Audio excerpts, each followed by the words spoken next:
Você sabia que quando o Real Madrid veio buscar o Vini no Flamengo, muita gente, incluindo a mídia especializada, disse que eles haviam sido roubados, de que a contratação de 45 milhões de euros havia sido o maior golpe da história. Meus amigos, o hate em cima do Vini é antigo e o que tinha de jornalista por aí falando que ele não era bom o suficiente nem para jogar no Brasil, quem dera na Europa, não tá escrito. Por um lado, é verdade que o Vini tinha pouquíssima experiência no profissional, mas o que era desconfiança logo se transformou em hate, um hate gratuito e totalmente descabido para alguém que estava apenas começando. Só que a trajetória logo provaria que todos estavam errados, calando a boca dos haters e mostrando que o Vini Malvadeza não era nada do que diziam, mas sim o melhor brasileiro da nova geração. Meu nome é João Oliveira. Se você é apaixonado por futebol, quanto eu, não deixe de curtir e de se inscrever no canal, tem vídeo novo toda semana. Agora vamos conhecer essa história e aproveita e já me responde aqui nos comentários. Você acha que ele vai ser o melhor do mundo? Existe apenas um motivo para o Vini estar hoje no Real Madrid. Sabe dizer qual é? O Barcelona. Visto como um jogador dominante desde pequeno, com apenas 11 anos de idade, o Vini já era comparado a Robinho e considerado uma das maiores promessas da próxima geração. Assim como acontece com muitos outros craques. Seu talento era tanto que ele começou a ser colocado para jogar com os meninos mais velhos. E como muitos treinadores já esperavam, ele não regrediu, mas mostrou ainda mais talento e compromisso ao enfrentar os mais experientes. Os feitos de Vini eram tão impressionantes na base que, certa vez, ele chegou a liderar o Flamengo Júnior a uma sequência de 90 partidas seguidas sem uma única derrota, varrendo o Brasil e conquistando todos os títulos que disputavam pelo seu caminho. Seu sucesso era tanto que o Corinthians chegou a fazer uma proposta insana para a família do jogador, mas o Flamengo protegeu o garoto como podia, evitando sua saída e prometendo que seria a próxima estrela do clube, além de ter prioridade nas negociações quando chegasse a hora de ir para a Europa. E não dá para dizer que eles não honraram a promessa, porque Vini era muito bem promovido pela diretoria do Flamengo. Enquanto atuava pela base na Copinha e pela seleção Sub-15 na Copa América pelo Brasil, seu sucesso foi tanto que ele começou a fazer mais sucesso que o próprio elenco principal entre a torcida. E também, é claro, na Espanha. Com isso, chegou a primeira oferta, 30 milhões de euros para sua ida ao Barcelona quando completasse 18 anos. Tudo isso sem nunca ter colocado os pés em uma partida profissional. Quando essa manchete chegou, todos começaram a tratar o Vini como se ele já estivesse na Catalunha. Eram declarações de amigos, parentes e até mesmo do próprio agente. Todos dizendo que ele sempre foi fã do Barça e que tinha chegado a chorar na histórica virada do clube contra o PSG na Liga dos Campeões. E que a ida dele para a Espanha era uma simples questão de tempo. E eles estavam certos, mas não para o Barcelona. Alguns anos antes, outra joia brasileira também havia sido uma ascensão parecida. Na ocasião, o Real Madrid deixou Neymar escapar nos acréscimos do segundo tempo para o Barcelona.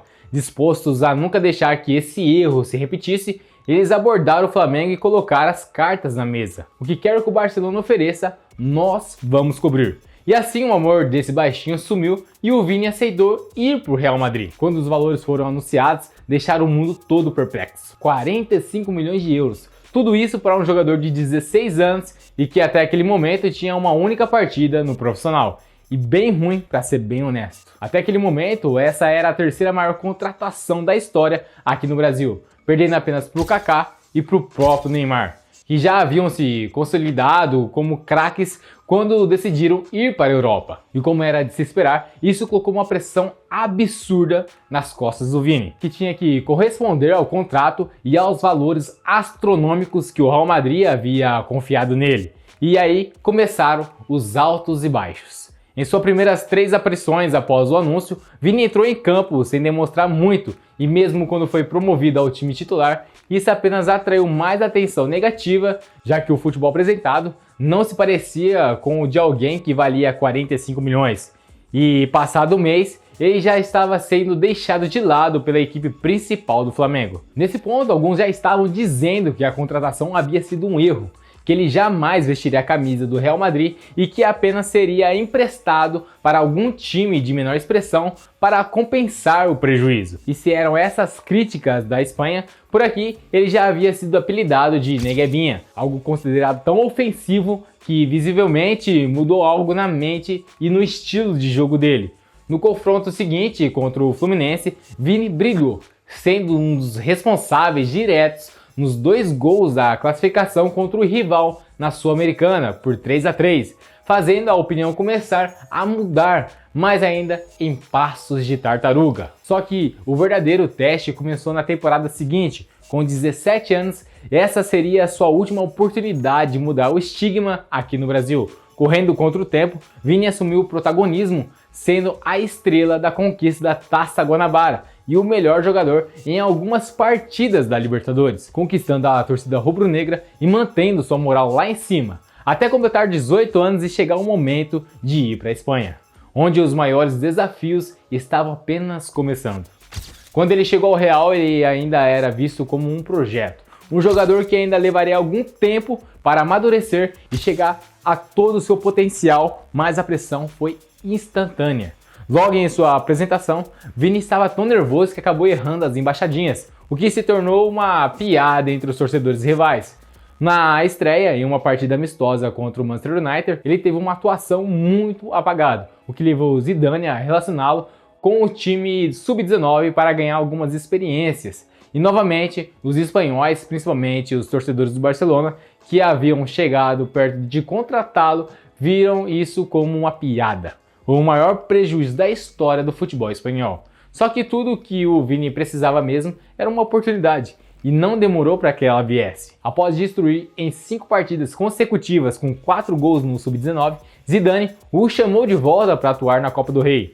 E honrando a oportunidade, Vini foi o cara do jogo, dando 2 assistências e sendo o melhor da partida. Com isso, destinado a enfrentar ainda mais desafios.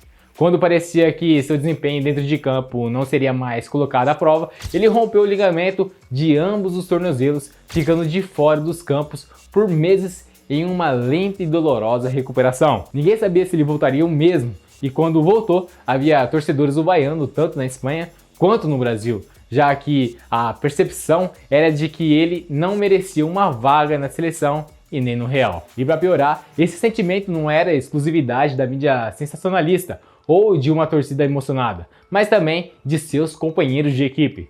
Enquanto alguns achavam folgado e trapaceiro, outros simplesmente consideravam que ele não era bom o suficiente e que estava o segurando em campo. Na final da Supercopa da Espanha, mesmo pedindo para ser o primeiro batedor dos pênaltis, as câmeras viu o Sérgio Ramos o ignorando e colocando o Rodrigo em seu lugar. E essa desconfiança nunca cessaria por completo, ao menos até a temporada 2021 e 2022. Passar 5 anos trabalhando dessa forma teria quebrado o psicológico de muitos, mas não para Vini, que não parou nem por um segundo e continua a dar tudo de si. Aqueles que haviam criticado aqui no Brasil, com o tempo começaram até a fazer fila para elogiarem, comparando até com outros grandes craques do passado. Só que na Espanha a situação era diferente, e agora que não tinham mais a idade, a inexperiência e o desempenho dentro de campo como desculpa, seus haters partiram para sua cor de pele. E assim começou a saga de Vini contra o racismo. Eu já cobri essa história de forma mais completa nesse vídeo aqui no card e também vou deixar na descrição. Mas resumindo a ópera, tudo começou em uma partida contra o Mallorca em que os torcedores começaram a imitar macacos na arquibancada. E aí a moda pegou. A cada semana mais torcidas se juntavam e ofendiam brasileiros de todas as formas que podiam, dizendo que suas comemorações parecia as de um macaco e o acusando de se vitimizar quando falava sobre o ocorrido. Mas isso não impediu o Vini de brilhar. Mesmo enfrentando uma lesão nessa última temporada e uma boa atuação de Bellingham, adivinha quem foi o cara do Real Madrid nessa última Liga dos Campeões? Isso mesmo, Vinícius Júnior. Hoje é difícil apontar outro favorito para a Bola de Ouro e ainda estamos em junho. Também já preparei um vídeo falando sobre a chance dele para o prêmio, mas adiantando aqui, se ele não ganhar, vamos estar presenciando um dos maiores roubos dos últimos anos. Mas e você, o que acha de toda essa situação? Seria o Vini jogador com uma das melhores histórias dos últimos anos? E o protagonismo? Vai ser seu ou vai ter que dividir com outro garoto como o Endrick? Me conta aqui nos comentários, até a próxima, muito obrigado galera, fui!